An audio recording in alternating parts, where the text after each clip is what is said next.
मैं अमित शाह जी से मुलाकात हुई, कई मुद्दों पर चर्चा हुई और निश्चित तौर पर पीडीएनए जो पोस्ट डिजास्टर नीड असेसमेंट है जो 2023-24 का है, उसके मामले में मैंने बात की और माननीय मंत्री जी से मैंने कहा कि 9,042 करोड़ का हमारा पीडीएनए है, तो उस पीडीएनए को जल्दी जारी कीजिए। माननीय गृह मंत्री जी ने हमें आश्वासन दिया है कि जल्दी ही इस पर कार्रवाई की जाएगी। संगठन को लेकर के रजनी पाटिल जी से भी मुलाकात आपकी हुई, कब तक मेरी पिछले कल कोई मुलाकात मैडम रजनी पाटिल जी से नहीं हुई। विस्तार होगा? नहीं, मैडम रजनी पाटिल जी ने कहा है जल्दी ही संगठन का विस्तार होगा, उसमें कोई दो राय नहीं है।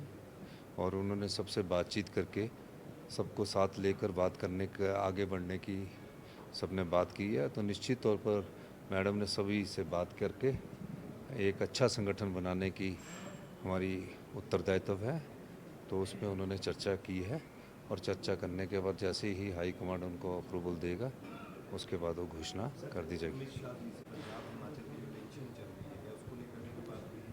काय की टेंशन?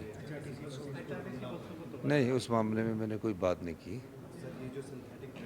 ये ड्रग्स के मामले में मेरी चर्चा हुई है और उस मामले में हमने अपनी कार्रवाई के बारे में बताया कि 30% के करीब ड्रग्स के केसेस में हमने कमी लाई है, लेकिन कुछ हम एक्ट इस विधानसभा सत्र में लाना चाह रहे हैं और उस कानून के माध्यम से हम आगे बढ़ेंगे। पिट एनडीपीएस के तहत मैंने दिशा निर्देश दिए कि उसके तहत जितनी प्रिवेंशन हम कर सकते हैं हम करेंगे। तो अब मुझे अभी जानकारी पुलिस विभाग से मिली है, एसपी शिमला से मिली है कि वो सेंटर में निकल गया और उसमें हमारे डिप्टी सीएम साहब आ रहे थे और डीजीपी साहब भी आ रहे थे।